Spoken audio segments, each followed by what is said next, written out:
we have Epaphras Delabi, is a product designer, joining me via Zoom. Great to have you on the show. Well, thank you very much for having me. So, talk to me about, human-centered product design. What does that, really mean, and how does that help businesses? All right, thank you. When we talk about human-centered product design, especially for Africa, so what we are thinking about is to, start to think about how people's lived realities can be, expressed. And many of the designs framework we've studied globally, assumes that, global, when we talk about Europe or, outside Nigeria or Africa, well, we have stable internet, consistent electricity, and a fairly high level of digital literacy. But in Africa, that is not the baseline, because when we design, we put into consideration we put into consideration the Africa, context, and that is designing or building for unreliable power, building also for looking at costs, reducing costs, because it might be expensive, but we need to reduce the cost of especially for data. So also we also want to build even for users that may be accessing the internet for the very first time.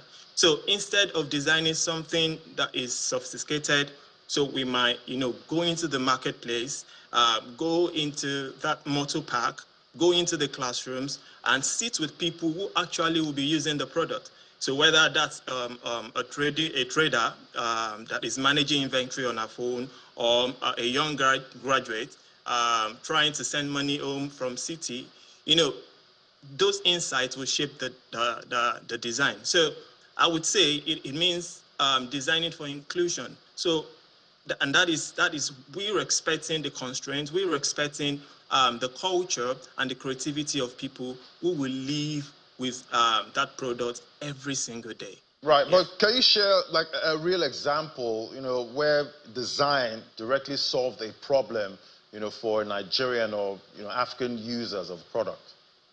All right. So while working on a fintech product tailored for Nigeria users, we discovered that many people face challenges completing onboarding processes, because number one, I've mentioned that before, because of the unreliable internet and complexity of the KYC, that is the know your customer requirement. So instead of simply replicating the Western style of onboarding flow, so there is need for us to redesign the process with the local context in mind. We are really thinking about solutions here. So the first is to introduce a progressive onboarding system whereby users could start with just maybe a phone number and minimum little details, then gradually unlock more features as they submit additional verification. So we discovered over time that the drop-off rate was reduced. And because users weren't overwhelmed with long forms, how to fill in that, much thing for their registration.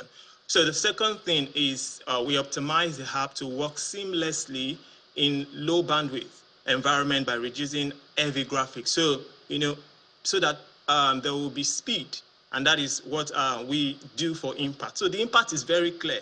So the onboarding completion, increased, and customer support tickets, when they send in queries, that dropped, that reduced. So, but most importantly, we saw a higher level of trust, because from the user's perspective, they want to enjoy whatever product you are pushing to them. Right, so the because experience, it's one thing to put out a product, but can people use it? Exactly, at this point, exactly. do you make it in a way where it's easily understandable to navigate that app? Because there are a couple of apps out there. Some are quite difficult to operate. But what local factors, like culture, infrastructure, or digital literacy, what do you think? How do you think that shapes how you go about designing some of these products?